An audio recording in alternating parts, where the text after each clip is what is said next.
Bueno, chicos, mientras el doctor coloca su diapositiva, quería mencionarles de que el día de hoy vamos a contar para su última teoría, nuevamente con la ponencia del doctor Carlos Alberto Saavedra Leoveu, quien ya nos pudo brindar las teorías el día lunes. Y bueno, nuevamente para presentarlo, el doctor es médico neumólogo, magíster en salud ocupacional y ambiental y doctor en medicina, además de ser doctor principal de la Facultad de Medicina de la Universidad Nacional Mayor de San Marcos. Doctor, cuando esté listo puede iniciar con la teoría del día de hoy. Muchas gracias.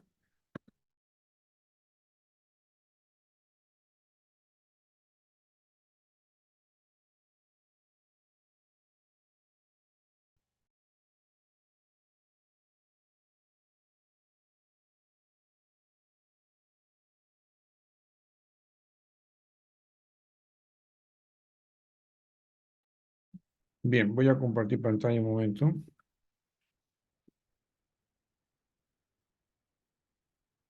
Me confirman si ven la pantalla. Sí se puede observar, doctor. Bien, hoy día vamos a tratar neumonía adquirida en la comunidad, ¿ok? Y también algunos aspectos de neumonía hospitalaria. Entonces, empecemos diciendo un poco algunos conceptos básicos en relación a lo que es neumonía, ¿ok? La neumonía adquirida en la comunidad fundamentalmente hay que entenderlo como un proceso inflamatorio infeccioso. Desde el punto de vista, vamos a tratar hoy día desde el punto de vista de infección, o sea, de la infección. Porque el término de neumonía también puede ser empleado como un evento inflamatorio, neumonía eosinofílica, por ejemplo, cuyo tratamiento es con corticoides, y es un evento inflamatorio, tiene el término de neumonía, pero no es una infección. Entonces, hoy día nos vamos a concentrar fundamentalmente dentro del contexto de un proceso infeccioso. Entonces, esto estamos hablando de una inflamación por una infección a nivel del alveolo. O sea, el compromiso es una alveolitis. La alveolitis también puede ser inflamatoria, no infecciosa, alveolitis alérgicas extrínsecas. Cuando existe un compromiso alveolar infeccioso con un compromiso bronquial asociado a esa zona tributaria, hablamos de una bronconeumonía. Y cuando empieza a haber un compromiso del intersticio por un evento infeccioso, hablamos de la neumonitis. Entonces, la neumonía puede ser o puede presentarse desde el punto de vista de un compromiso alveolar y bronquial o un compromiso del intersticio. Fundamentalmente hablamos de una neumonía, bronconeumonía o neumonía de compromiso intersticial, que es la neumonitis. Otro concepto importante que hay que tener según la Sociedad Americana de Toros es que el concepto de neumonía aquí en la comunidad es aquella que se presenta fuera del ámbito hospitalario al menos 14 días antes del inicio de los síntomas. ¿Qué significa? Que la persona tiene que haber estado de alta, por ejemplo, si estuvo hospitalizado, luego de 14 días, básicamente ahí empieza la neumonía. Si presenta una neumonía en la comunidad, será considerada como una neumonía aquí en la comunidad, fundamentalmente. Por otro lado, también entendemos de que es una sexta causa de muerte en los Estados Unidos. La neumonía afecta fundamentalmente, su mortalidad está en menores de 5 años y mayores de 65 años. Ahí está la mortalidad más importante. Por otro lado, se describen 12 casos por cada 1.000 habitantes en Estados Unidos.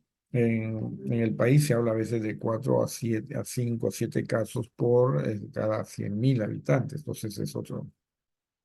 Un dato importante a tener en cuenta, que es que el 20%, ¿no? El 20% de las neumonías requieren ser hospitalizados. O sea, hay un 80% que se puede manejar ambulatoriamente. Eso hace que existe un subregistro del diagnóstico de la neumonía. Por otro lado, importante a tener en cuenta es que de este 20% que se hospitalizan, el 20% requieren unidad de cuidados intensivos. O sea, significa del total del 20% hospitalizados por una neumonía, perdón, el 80% va a una sala común y el 20% a una unidad de cuidados intensivos. Otro concepto importante a tener en cuenta en la neumonía, ¿no? Es de que tiene una mortalidad global del 13 al 15%, la mortalidad global de la neumonía, pero cuando los pacientes se manejan en forma ambulatoria porque es una neumonía leve, la mortalidad está entre 1 a 3 a 5%, o sea, 3%, o sea, la mortalidad de la neumonía que se maneja en forma ambulatoria, porque sus condiciones lo medida, es baja, 1 a 3%. Y cuando se hospitalizan, esa mortalidad va a ir al 13 al 15%. Y cuando van a UCI, la mortalidad puede ir entre un 25 hasta un 50%. O sea que en la medida que se va agravando la neumonía cuando se ingresa, cuando lo definimos en el momento del ingreso, cuanto más grave la neumonía, la mortalidad es más alta, ¿no? Entonces, si tenemos neumonías leves, manejan una mortalidad ambulatoria de 1 a 3%, neumonía moderada, o sea, que el paciente que se hospitaliza, la mortalidad va entre un 15%, 13%. Y la mortalidad en aquel paciente que tiene una neumonía, pero que requiere unidad de cuidados intensivos, está entre un 25 y 50%. Un dato importante a tener en cuenta es que el 90% de las mortalidades o de las causas de muerte de una neumonía o las condiciones de muerte de una neumonía son debidas a la misma neumonía. Eso nos lleva a entender, a tratar de entender un poco los diferentes mecanismos etiopatogénicos que puede tener la neumonía. Y se describen 5 mecanismos etiopatogénicos: inhalatorio, microaspirativo, aspirativo, embólico y hematógeno. El inhalatorio fundamentalmente significa que hay una fuente infectante, un ambiente condicionado que da determinadas características para que pueda haber una transmisión inhalatoria, y un receptor que es el huésped que va a ser la neumonía, ¿no? Se produce en brotes endémicos, epidémicos, recintos cerrados. Y la etiología que se compromete en estos casos fundamentalmente son virus, micoplasma, legionela y clamidia, ¿no? Y la micobacteria tuberculosis también, que tiene una inhalación fundamentalmente de tipo transmisión de tipo inhalatoria. Dentro de los virus más importantes tenemos la influenza, para influenza, el SARS-CoV-2, que es el COVID actualmente, ¿no? En sus diferentes variantes, ¿no?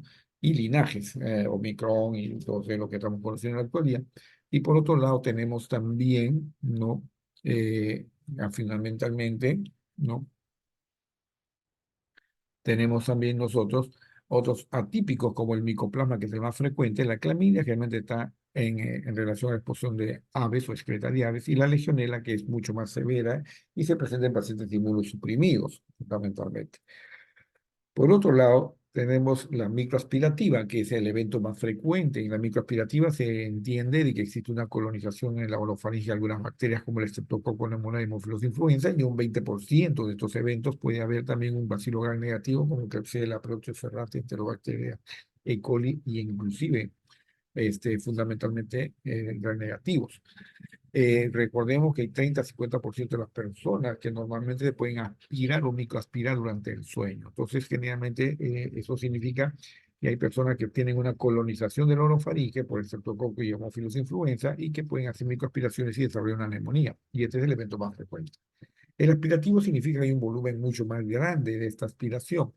Esta aspiración, para que se produzca, tiene dos grandes componentes. Primero, que puede haber un compromiso del estado de conciencia, o segundo, que puede haber un compromiso de deglución. Y por otro lado, las características del material aspirado pueden ser el pH de jugo gástrico, que es un componente ácido, un cuerpo extraño como un alimento, o al final de cuentas bacterias. Y generalmente cuando hablamos de este tipo de bacterias hablamos de los anaerobios. Eso no invalida que se pueda aspirar de un gran negativo, un gran positivo, también de una colonización previa del orofaringe.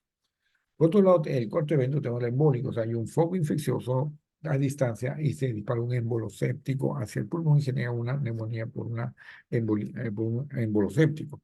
Generalmente ahí estamos hablando del estafilococo aureus, porque está en relación a las infecciones de partes blandas. En la comunidad, las infecciones de partes como la celulitis, que frecuentemente están comprometidos el estafilococo aureus metilino sensible, pero eso no significa que no solamente por el estafilococo, sino también por un bacilo gram negativo como Klebsiella, Proteoserratia, Enterobacteria, ejemplo, un pie diabético, una escara, que está en la comunidad del paciente y puede producir un foco séptico hacia el pulmón y hacer una neumonía por este mecanismo etiopatogénico.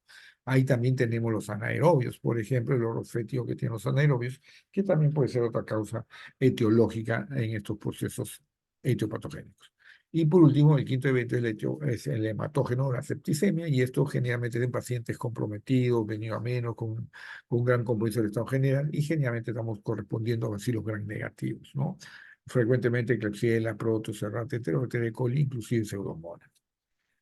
Hay muchas formas de clasificar las neumonías, como las neumonías típicas y las neumonías atípicas. La neumonía típica, característicamente por este Streptococcus pneumoniae, un paciente que hace una neumonía, que tiene un prodromo, que tiene una clínica tosopituación arumbrosa, dolor torácico, el dolor pleurítico muy frecuente en la neumonía neumocócica, y que presenta en una radiografía un síndrome de condensación y clínicamente podemos encontrar los crepitantes oblotubarios, broncofonía, característica de la neumonía neumocócica, ¿no? Y por otro lado tenemos la neumonía atípica, que es generalmente por Mycoplasma pneumoniae, y donde lo característico es que el paciente una tos seca, puede haber broncoespasmo, hay una situación clínico-radiológica, generalmente el contexto es un evento viral, tos, expectoración mucosa, y que vemos que hay un gran compromiso pulmonar bilateral, el paciente tiene signos y síntomas extrapulmonares, síndrome diarreico, puede haber otitis, mialgia, puede haber compromiso ocular, descensos paranasales, rash cutáneo, hepatoesplenomegalia, o sea, el paciente tiene signos extrapulmonares y generalmente es por evento inhalatorio, que está el micoplasma, legionela, clamida y los virus fundamentalmente, ¿no? El tratamiento de este tipo es macrólidos. Luego sabemos que existen diferentes patrones que debutan la neumonía con un patrón focalizado, con un patrón intersticial, con un absceso, una cavitación, un derrame pleural, focos múltiples, abscesos pulmonares, derrame pleural, que no son vistos en esta forma de enfoque de neumonía típica y atípica. Por consiguiente, el enfoque de neumonía típico o típica o atípica no es un enfoque que nos puede ayudar a poder predecir un pronóstico en el paciente, ¿no? Es por eso que las neumonías típicas no hay un consenso, no hay criterios precisos, distinguir una de la otra, no implica una conducta terapéutica ni pronóstico, y en la práctica puede ser aplicada solamente una neumonía adquirida que no se hospitaliza, básicamente leves. Es por eso que necesita una clasificación según la edad, comorbilidades o severidad de la presentación de la clínica, que nos permite establecer una conducta terapéutica y un pronóstico. Y así que sale el consenso de la Sociedad Americana de Tórax. Este consenso nos dice básicamente que hay que indagar si es que este paciente debe hospitalizarse o no debe hospitalizarse. Para eso se aplican criterios de hospitalización. Asimismo, en ambos lados se debe considerar si que el paciente se acompaña de factores de riesgo o no hay factores de riesgos. Y por último, qué tan severa es la neumonía. Entonces, uno tiene que utilizar en los criterios de admisión o de hospitalización los factores de riesgo que pueden tener los pacientes, que vamos a revisarlos, la severidad de la neumonía que me va a llevar a que si lo manejo ambulatorio o en un hospital o en una sala común o en una unidad de cuidados intensivos. Y por último, definir si el factor de riesgo a la pseudomonas, básicamente. Entonces, para ello debemos enfocar todo esto en forma integral. Y es así que vamos a empezar a hablar de algunos factores de riesgo, como es la comorbilidad. Ya que vemos que hay algunas comorbilidades como la enfermedad pulmonar obstructiva crónica, cuyo germen más frecuente que se compromete en la neumonía es Streptococcus pneumófilos. El alcohólico, Klebsiella pneumoniae, pero no recuerde que es el único, porque el alcohólico puede también tener macroaspiraciones, tiene una higiene bucal venía menos, puede tener anaerobios básicamente, ¿no? Por otro lado, tenemos la fibrosis quística y la bronquiectasias, que generalmente se asocian a la pseudomonas por el daño estructural del pulmón, que dan estas dos enfermedades, hay daño estructural del pulmón, y la pseudomonas es un factor de riesgo, es el daño estructural, pero eso no invalida que pueda tener hemofilus influenza y que también podría tener estafilococcus aureus. Cuando hablamos del intrahospitalario, este estafilococcus aureus general es metilino resistente. En cambio, en la comunidad estamos hablando del metilino sensible. Por otro lado, tenemos antecedentes como trasplantes, fumadores, insuficiencia renal crónica, SIDA y neoplasia hematológica de la Legionela. Y la característica es hacer una neumonitis intersticial, pero de un grado de severidad importante. Y generalmente se asocia a pacientes inmunosuprimidos, por ejemplo, que usan quimioterapias o inmunosupresores como las neoplasias hematológicas, leucemias, linfomas, mielomas y linfomas, por ejemplo, ¿no? Además, también puede tener este prococo pneumoniae. Acá vemos algunos factores de riesgo de la neumonía aquí en la comunidad por este prococo pneumoniae. Y está la enfermedad pulmonar obstructiva crónica, la inmunodeficiencia de inmunoglobulinas, las neoplasias hematológicas como leucemia, linfomas y mielomas, las enfermedades crónicas cardiovasculares, el esplenectomizado y la infección por VIH. Quizás el esplenectomizado también es una condición importante de que todo esplenectomizado tiene que recibir una vacuna antineumocócica y eso ya es definitivo. Y generalmente se reporta que debe ser 15 días antes a 30 días antes de la esplenectomía o 15 días después a 30 días después de la esplenectomía. No se da la vacuna inmediatamente antes o inmediatamente después de una esplenectomía. Por otro lado, tenemos algunos factores de riesgo de neumococo resistente a la penicilina, como por ejemplo la edad, más de 65 años, el uso de antibióticos previos, el tener más de una comorbilidad, la inmunosupresión y el alcoholismo, ¿no? Son factores de riesgo para la resistencia a la penicilina. Los gram negativos también tienen factores de riesgo, como el compromiso de la comorbilidad cardiopulmonar, la más de una comorbilidad, porque la comorbilidad obliga a los pacientes a ingresar a su establecimiento de salud, y ahí es donde se encuentran esta Klebsiella, proceso de y pacientes se contamina y contrae la infección prácticamente el establecimiento de salud. Los asilos, entender que los asilos hay muchos pacientes que entran y salen de hospitales por las propias mismas condiciones de los pacientes seniles. Y entonces pueden llevar las infecciones hospitalarias hacia un asilo. Y el empleo de antibióticos recientes también es otro factor importante. Acá hay algunos criterios de factor de riesgo de pseudomonas.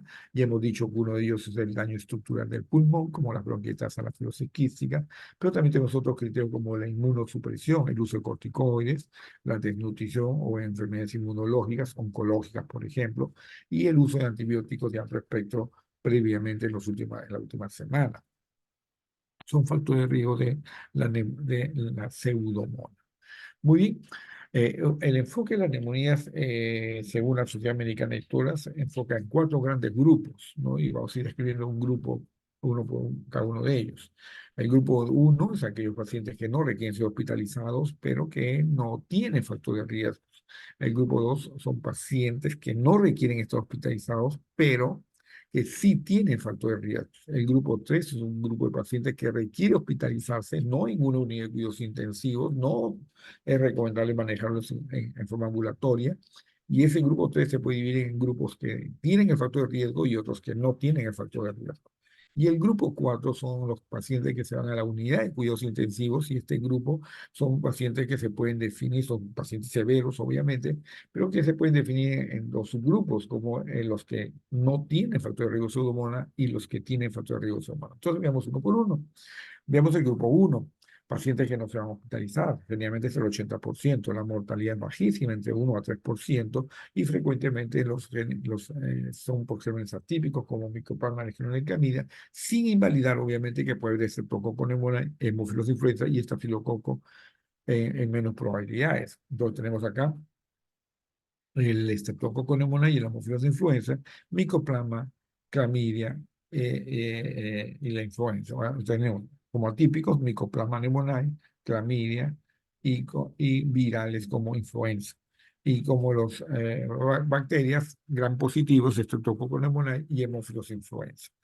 Es un paciente que tiene una historia bastante clara de las neumonías generalmente neumocócicas, ¿no? Y en el cual el paciente está hemodinámicamente estable, por lo que el paciente puede recibir una aminopenicilina o una quinolona como monoterapia.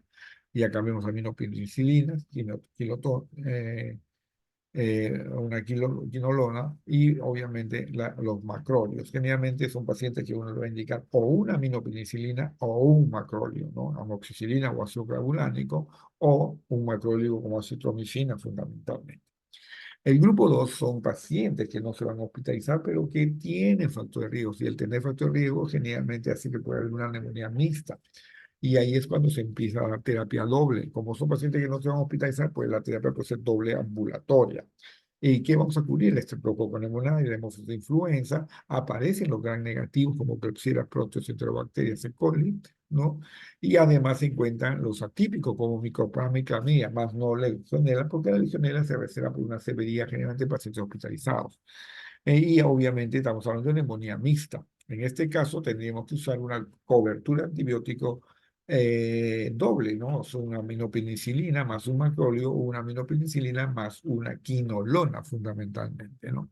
Y ahí tienen que puede ser una cefalosporina, tipo cefuroxima, o puede ser aminopenicilinas como una beta-lactámica, amoxicilina, ácido lactámico, y ellos se pueden utilizar, unir frente a una quinolona como una ciprofloxacina, o frente a un macrolio, ¿no? Como una claritromicina, o de repente como una citromicina. El grupo 3 ya son pacientes que deben ser hospitalizados, entonces que hay que empezar a pensar en cuáles son estos factores de riesgo a los cuales yo debo hospitalizar al paciente. Pero en líneas generales la mortalidad se va a aumentar en el 10%. Imagínense que yo tengo un paciente que debe hospitalizarse y de por sí tiene una mortalidad del 10% y tomamos la decisión de manejarlo en forma ambulatoria. Lo que estamos haciendo es incrementar esa mortalidad 10 a 15, 20% dependiendo de cómo está el paciente. Por consiguiente, y eso es una decisión del médico, porque dice que muchas veces prima el juicio médico para la toma de decisiones. Siempre debe recibir tratamiento antibiótico empírico inicial por vía parenteral cuando se hospitaliza y por vía oral cuando no se hospitaliza. Pero eso no invalida que podamos utilizar en algún momento un endovenoso en forma ambulatoria, bajo estrictas condiciones de control y monitoreo. Este algoritmo es sacado de un estudio clásico que valora lo que es una neumonía de bajo riesgo. Se entiende una neumonía de bajo riesgo a aquel paciente que apenas tiene 50 años, que no tiene comorbilidades asociadas, no hay enfermedad cerebrovascular, no hay enfermedad neoplástica, no hay enfermedad cardíaca, no hay enfermedad renal, no hay enfermedad hepática. Por otro lado, el paciente está estable hemodinámicamente hablando, no hay compromiso de conciencia, tiene una frecuencia cardíaca menos de 120, tiene una frecuencia respiratoria menos de 30, tiene una presión arterial sistólica mayor de 90 o tiene una temperatura que no va a disminuir los extremos, menos de 35 ni máximo de 40. No tienen estas condiciones. Si tuviese estas condiciones, obligaría a hacer una evaluación complementaria.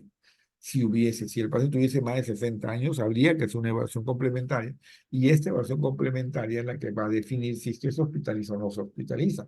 Pero si no hubiese nada de esto, entonces probablemente no se tenga que hospitalizar el paciente. Y entonces pues, estamos hablando de una neumonía de bajo riesgo. Pero hay que entender que esto es una forma de evaluar y por consiguiente siempre va a primar el juicio al médico. Por ejemplo, paciente de 25 años de edad que viene de haber recibido quimioterapia porque tenía una leucemia hace una semana en forma ambulatoria porque tiene fiebre. Le encontramos con una frecuencia cardíaca de 100, una frecuencia respiratoria de 24, con una saturación del 98%, con una presión normal y con una buena diuresis. El paciente se encuentra en buen estado, o aparente buen estado general. Le hacemos el examen y le encontramos crepitante soplotubario y es una neumonía. Teóricamente, por tener una neoplasia, lo voy a hospitalizar.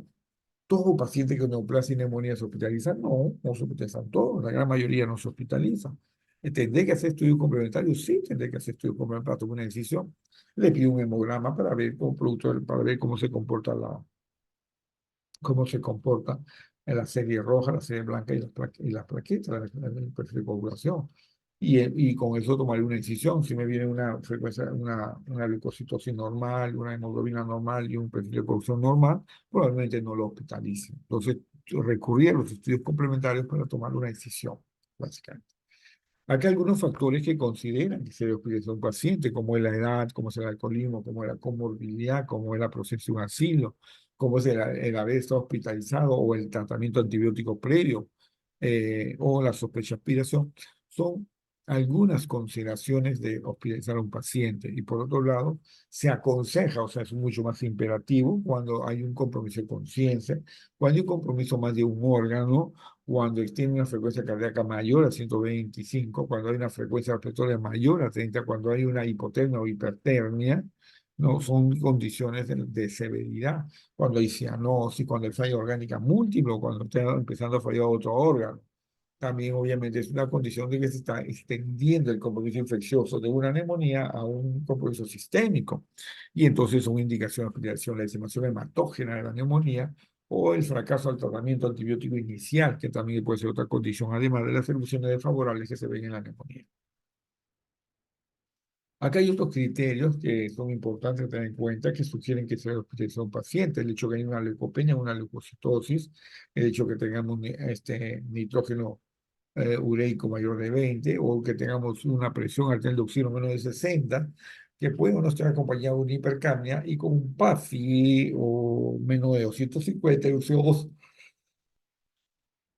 va de 50 miligramos de mercurio. Entonces el paciente debe estudiar el hecho que tenga una acidemia o que tenga alteración de la coagulopatía, el hecho que el paciente tenga, por ejemplo, 120.000 plaquetas, ya no es normal, 80.000 plaquetas no es normal, están disminuyendo, entonces debemos tenerlo como criterio de hospitalización. Otros eventos que se den en hospitales de pacientes son aquellos pacientes que tienen comunicación, vómitos, casos sociales o retardo mental. Para definir una hospitalización nos ayuda mucho de algunas tablas, algunos criterios, y ahí estamos hablando de el score del curso 65 y del CRB 65. Cuando hablamos del curso 65, C de estado de conciencia, U de uria, R de frecuencia respiratoria, B de presión arterial y 65 es la edad.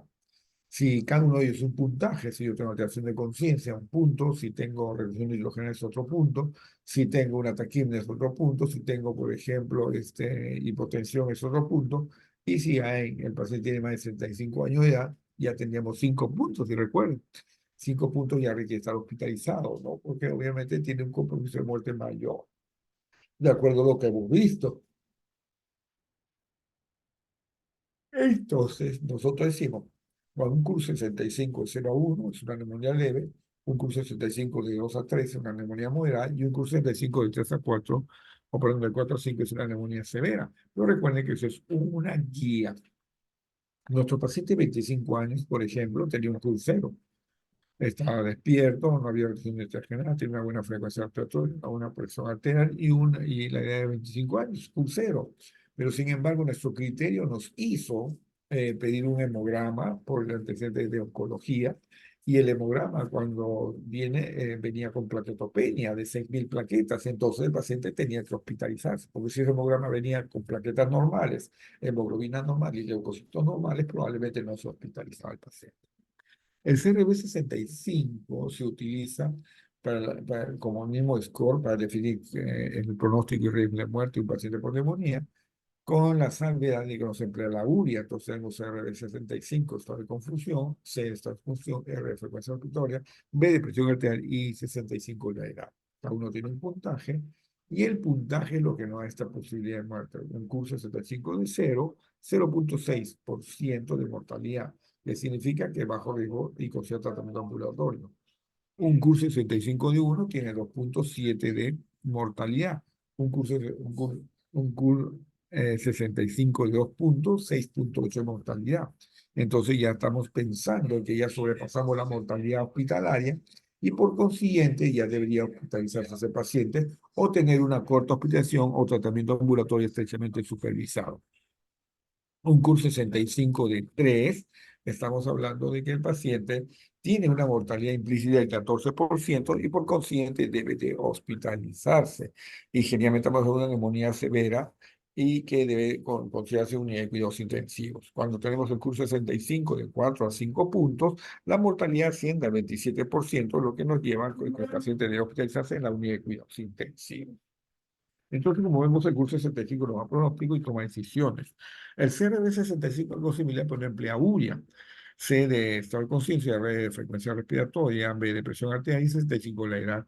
Un CRB 65 es 0,9, muy bajo riesgo de muerte, usualmente no requiere hospitalización, 1,5% de mortalidad, riesgo incrementado de muerte, considera hospitalización o un manejo ambulatorio estrechamente supervisado.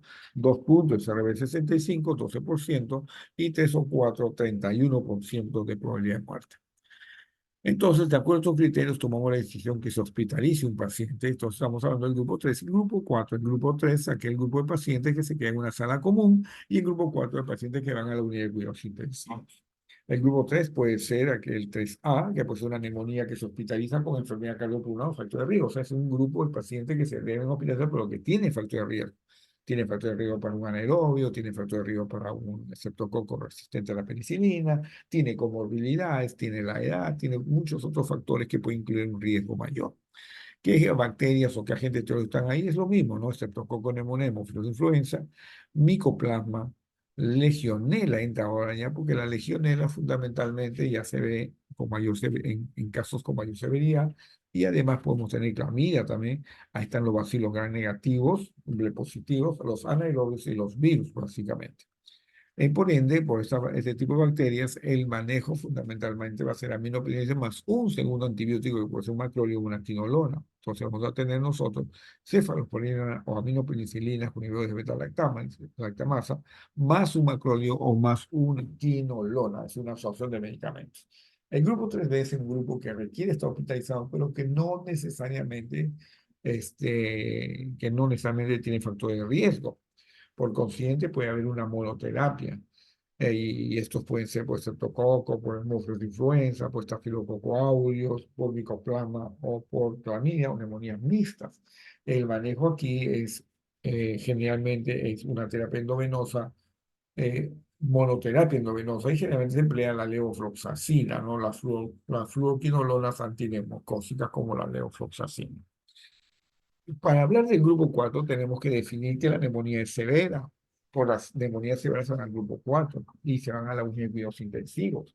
Eso significa que puede haber ya una insuficiencia del aparato respiratorio que obliga a que el paciente reciba oxigenoterapia o soporte ventilatorio, y que puede haber asociación de otra falla orgánica, por ejemplo, compromiso de sodio, por ejemplo, una coagulopatía de consumo por compromiso de médula, por ejemplo, una anuria por compromiso renal, o una hepatitis por compromiso hepático, o un problema de coagulopatía de consumo, ¿no? Que puede ser un problema sistémico.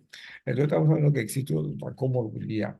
Por eso encontramos frecuencia respiratoria mayor a 30, PAFI menor de 250 o 200 para la época, y necesidad de ventilación mecánica como progresión de la enfermedad, como la hipotensión, la necesidad de drogas vasoactivas por más de 4 horas, y también el hecho que hay una diuresis menos de 20 mililitros por hora, acidemia, coagulopatía de consumo, y insuficiencia renal que requiere diálisis o compromiso de otros parénquimas, básicamente, ¿no? Las bacterias vienen a ser las mismas, Streptococcus pneumoniae y Haemophilus influenza, que van negativos. Acá tenemos el positivo. Pueden haber también Mycoplasma, Legionella, influenza. Por consiguiente, el tratamiento va a ser parenteral, ceftriaxona, que puede ir acompañado de una quinolona, puede ir acompañado de un macrolio, también ceftriaxona, un macrolio, y así empieza el tratamiento, ¿no? El grupo 4 son el grupo de pacientes que se hospitalizan en una unidad de cuidados intensivos por la severidad. Y este grupo 4 puede ser un 4A o un 4B. El 4A significa que no tiene riesgo de pseudomonas, y el 4B va a tener riesgo de pseudomonas, fundamentalmente, ¿no? El paciente que tiene riesgo de pseudomonas, entonces le van a cubrir con una medicación antipseudomónica como la ceftazidime más un macrolio, ceftazidime más una quinolona, para ciprofloxacina. Y aquí el otro grupo que no tiene riesgo de pseudomonas quedará con el ácido clavulánico, ceftriaxona más un macrolio, fundamentalmente, ¿no? O puede ir también más una levofloxacina. Eso va a depender del criterio del médico. Una vez que se establece el tratamiento, inmediatamente tenemos nosotros que definir cómo va a ser el monitoreo de estos pacientes. Entonces, para ello nos fijamos en la fiebre, en la tos, los palpitantes, leucocitos, y de ahí vemos de que la proteína C reactiva puede revertir entre 1 a 3 días, y la leucocitosis puede revertir entre 3 a 4 días. Por consiguiente, un hemograma de control y una proteína C reactiva de control sí me puede estar definiendo la evolución de la neumonía. Se debe entender que si el paciente, para eso se debe entender que debemos haber pedido un hemograma y una proteína C reactiva mínimo en el inicio del tratamiento. En ese momento le pedimos, si al tercer día, que es el momento que uno toma la decisión entre continuar con el tratamiento o rotar el tratamiento, le pedimos hemograma y proteína C reactiva. Queremos esperar que el hemograma haya dado signos de mejoría. Yo venía con un paciente que se hospitalizó con unos leucocitos de 30.000 leucocitos y actualmente tiene 20.000. Hay mejoría, ¿no? Y obviamente si tiene mucho menos, mejor todavía. Un paciente se hospitaliza, obviamente, con, por ejemplo, con una proteína C reactiva de 150 unidades, y hoy día, después de 3 días, la tiene ya en 100. O sea, ya bajó significativamente un tercio. Entonces, el paciente está respondiendo al tratamiento instaurado. Entonces, para eso sirve esta diapositiva. Entonces, vemos que la fiebre prácticamente 1 semana, la tos más de 1 semana, las palpitantes 1 semana, los leucocitos se resuelven entre 3 a 4 días, y la proteína se reactiva entre 1 a 3 días.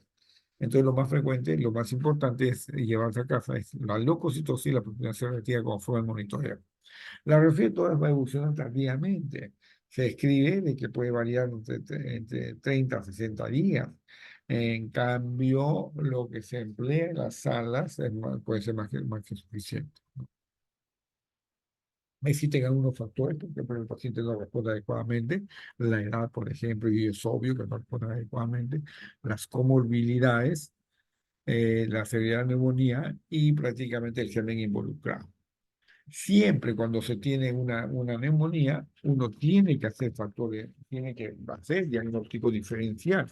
Y el diagnóstico diferencial parte por hacerse la pregunta, ¿qué otra enfermedad puede ser compatible con esta neumonía?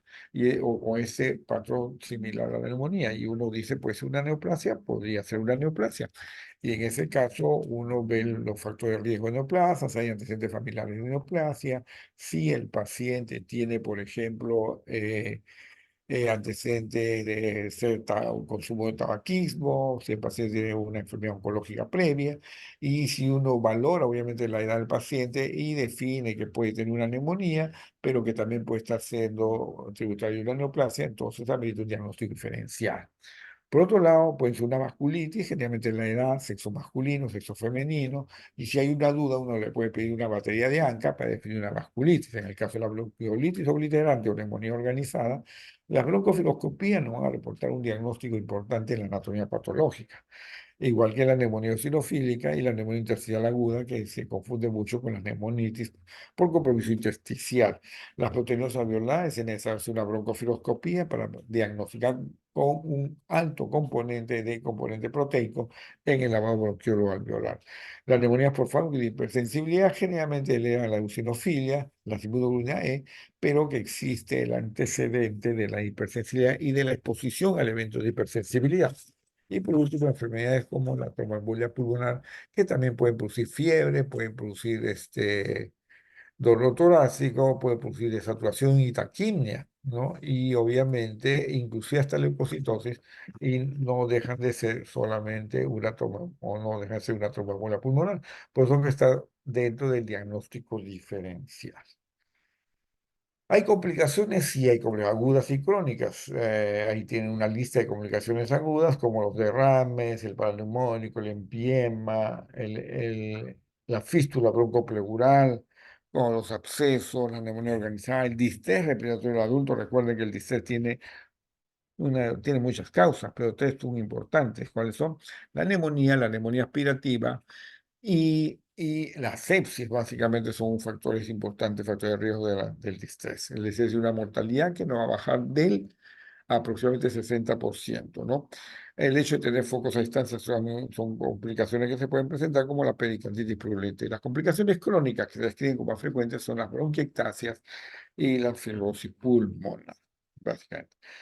¿Cómo se prevé una neumonía mediante vacunación? Pues es importante que todas las personas menores de 5 años y mayores de 60 años tienen que vacunarse contra el neumococo y vacunarse contra la neumonía, contra la influenza. Entonces tiene que hacerse vacunas contra la influenza y vacunas contra el neumococo, fundamentalmente, ¿no? Eh, bueno, eso es más o menos lo que tendríamos que tratar en esta hora sobre neumonía y en la comunidad. No sé si tuviesen alguna pregunta. Estamos justo a unos 5 minutos. ¿Preguntas?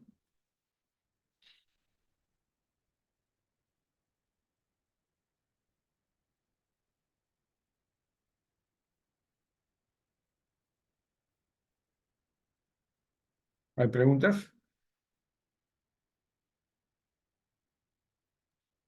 Al parecer no hay ninguna consulta, doctor, por el Sí, chat. doctor Savera, buenas noches, ¿cómo está? Bueno, ¿qué Sí, tal? doctor, en las guardias en los hospitales muchas veces vemos que se confunden los residentes lo que es diagnóstico de neumonía con falla cardíaca. Es muy, muy común. Hemos visto, a veces tienen una congestión pulmonar basal y lo confunden con una neumonía basal derecha, ¿no? Un comentario al respecto. Este es un diagnóstico diferencial bien interesante e importante. ¿Qué es lo que sucede? El antecedente cardiovascular que trae el paciente cardiópata. El paciente cardiópata, recuerden, está con terapia cardiovascular y ese paciente, esa terapia lo está manteniendo en un estado funcional. ¿Ok? Ese paciente puede hacer una neumonía como cualquier otro paciente. Al hacer una neumonía, la neumonía per se le va a exigir que el paciente haga algunos mecanismos de compensación como la misma taquicardia y la taquimia. Porque la neumonía es un estrés y condiciona todos los factores que condicionan todo ello y el paciente debe hacer taquicardia y debe hacer una taquimia o hace una taquimia respuesta a la neumonía. Esa taquicardia que él hace muchas veces hace que se descompense la insuficiencia cardíaca, porque la insuficiencia cardíaca está con un tratamiento para tratar de mantenerlo en un estado fisiológico. Pero le exige, obviamente, la neumonía que su frecuencia cardíaca se vaya a 110 o 115. Y es ahí cuando quiebra el evento funcional cardiovascular y el paciente hace un edema pulmonar, porque hace una congestión pulmonar. Recuerden que la congestión pulmonar es una hiperemia pulmonar, o sea, hay un gran componente vascular incrementado a nivel pulmonar, dicho entre comillas, un agar sangre. O sea que el pulmón es rico en un componente sanguíneo, ¿no? Y por consiguiente es un medio adecuado de cultivo de gérmenes. Es un medio, es como un agar sangre, digamos, el pulmón. Y entonces la neumonía se puede adquirir fácilmente. Esa neumonía se incrementa, obviamente, porque encuentra condiciones adecuadas. Y es ahí cuando viene el paciente. Entonces uno dice, ¿estoy frente a un edema agudo pulmonar solo? ¿O estoy frente a un edema agudo pulmonar que está respondiendo a una descompensación por una neumonía? Porque yo voy a encontrar en la insuficiencia cardíaca fiebre, sí se puede encontrar fiebre. En la insuficiencia cardíaca se puede encontrar leucocitosis, claro que se puede encontrar leucocitosis. Y entonces me confunde. Y uno dice, esto no es, esto es una insuficiencia cardíaca y no es una neumonía. De repente sean las dos cosas.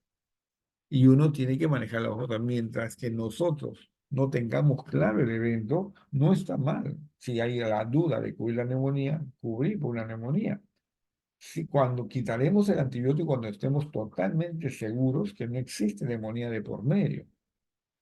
Pero recuerden que el paciente congestivo cardiovascular tiene todo el derecho de hacer una neumonía. ¿Ok? Entonces, no es fácil tomar una decisión. Entonces, uno puede ir al extremo y decirle, no, le doy antibiótico y solamente manejo la insuficiencia cardíaca. O sí le doy antibiótico y no manejo la insuficiencia cardíaca porque aparentemente no debe ser el problema. No es así. En la vida real, es por eso que en la vida real, usted va a ver que los pacientes los manejan en forma integral. ¿Por qué? Porque hay un concepto bien claro en neumonía. La mortalidad en la neumonía se va a ir incrementando en la medida que no encuentro el tratamiento inicial de la neumonía. O sea, me recuerden, decíamos, 90% de las neumonías se mueren a causa de la misma neumonía. Y efectivamente, entonces, si no encontramos la bacteria, estamos esperando que venga una bacteria y nos está ganando el tiempo, entonces el paciente no puede ir bien. Y eso hay que evitar, básicamente, ¿no? Entonces, está en el diagnóstico diferencial, sí. Algunos pacientes sí harán neumonía y van de descompensación cardiovascular y otros no. No es fácil, porque tendría que hacerle un cateterismo derecho, o sea, tendría que hacer tu Swan si que está haciendo, si es que está haciendo hipertensión pulmonar derecha, y que uno me podría estar explicando inclusive esta disnea, básicamente, ¿no? Entonces, y de repente no es necesario dar más cobertura antibiótico, no, sino simplemente manejar la disnea con todo lo que ya conocemos. Pues, pero para eso tengo que tener un diagnóstico bastante claro, porque imagínense que yo digo, no, esto es un EPOC descompensado y me olvido de la neumonía y le quito el antibiótico y el paciente no va bien. Y al final de cuentas termino reinsertando nuevamente el antibiótico 2 días después y he perdido y ya he encontrado un periodo de ventana. Entonces probablemente ya sea un estreptococo resistente. Y entonces eso hay que evitarlo también. Cuando uno tiene una neumonía y empieza un tratamiento, debe culminarlo, ¿no? No es bueno, no es recomendable terminarlo o tenerlo a mitad del lavadero y desechar la otra parte. ¿No? Hay que darle la chance completa al paciente, básicamente, cuando uno toma decisión. ¿Ok? Muy bien, ¿alguna otra pregunta? Sí, doctor. En el chat colocaron la pregunta con respecto al manejo de la neumonía grado 4 con riesgo para Pseudomonas aeruginosa. ¿Podría realizar un comentario, por favor? la severidad de la neumonía es importante, ¿no? El paciente está en insuficiencia respiratoria, puede haber otro daño condicionante de la neumonía, por ejemplo, puede haber hipocalemia porque está usando salbutamol, puede haber, por ejemplo, desaturación, ¿no? Puede haber incremento por ejemplo, de la proteína C reactiva. O sea, ahí va a haber algunos factores que me condicionen que es una neumonía severa. Luego tengo que evaluar si tiene factor de riesgo antiseudumónico, mejor dicho, factor de riesgo de pseudomonas. ¿Cuáles son estos factores de riesgo? Uno, el daño estructural del pulmón. Tiene fibrosis quística, tiene poliquistosis, o tiene alguna enfermedad con daño estructural que también puede ocurrir. Segundo, es un paciente inmunosuprimido, es un paciente que tiene un cáncer, es un paciente que está venido a menos, ¿no? Y no necesariamente esperemos que te haya venido a menos, sino simplemente puede ser que yo tengo antecedente de un cáncer de piel y punto. Y me han tratado y estoy en buen estado. Y por último, obviamente estamos hablando de tener un lugar donde podemos nosotros enfrentar esta neumonía que es la unidad de cuidados intensivos. Y cuando tengo la unidad de cuidados intensivos, porque si no la tengo, pum, suelto al paciente, ¿no? Voy a utilizar medicamentos. ¿Cuáles medicamentos voy a utilizar? Fundamentalmente un medicamento antiseudomónico, una cefalosporina antiseudomónica, ceftazidime, y voy a utilizar una quinolona antiseudomónica, que es la ciprofloxacin. Entonces voy a utilizar 1 o 2 gramos cada 8 de ceftazidime. ¿De qué va a depender uno? ¿De qué va a depender 1 gramo cada 8 o 2 gramos cada 8? Va a depender obviamente de la edad. Y de la severidad. Pacientes cuando están en shock sépticos, por ejemplo, se suele dar 2 gramos cada 8 horas, ¿no? Si el paciente no está en shock séptico, 1 gramo cada 8. Y la ciprofloxacina endovenoso son 200 miligramos endovenoso cada 12 horas. ¿No? Ahí se maneja la neumonía anticelular. ¿Sí? ¿Otra pregunta? Ah, sí, doctor. La siguiente consulta es, ¿qué porcentaje de neumonías se complican con un paraneumónico o con un empiema? A ver. El paraneumónico es la neumonía más frecuente porque es el estreptococo pneumoniae y un evento microaspirativo.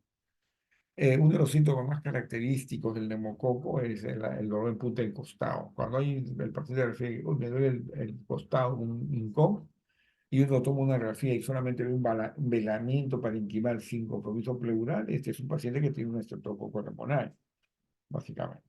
Eso no significa que no vaya a ser el conflicto pleural, porque hoy día lo estoy viendo así.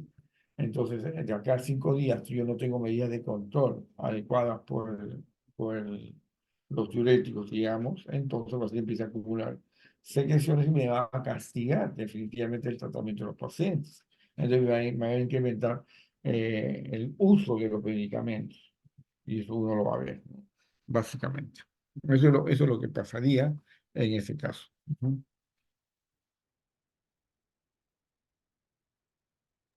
Ah, bien, doctor. La última consulta ya sería si un cáncer pulmonar podría infectarse y complicarse con una neumonía.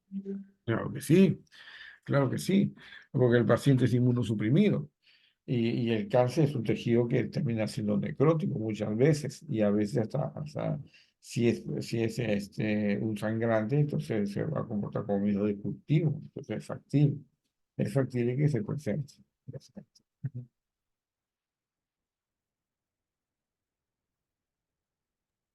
Bien, doctor. Esas serían la última consulta que se envió por el chat. Ok, Em, y antes de ya finalizar, quedamos ahí hasta la próxima oportunidad. Gracias, chicos. sí, doctor, queríamos hacerle presente nuevamente certificado por su participación en esta segunda ponencia en el curso de fisiopatología.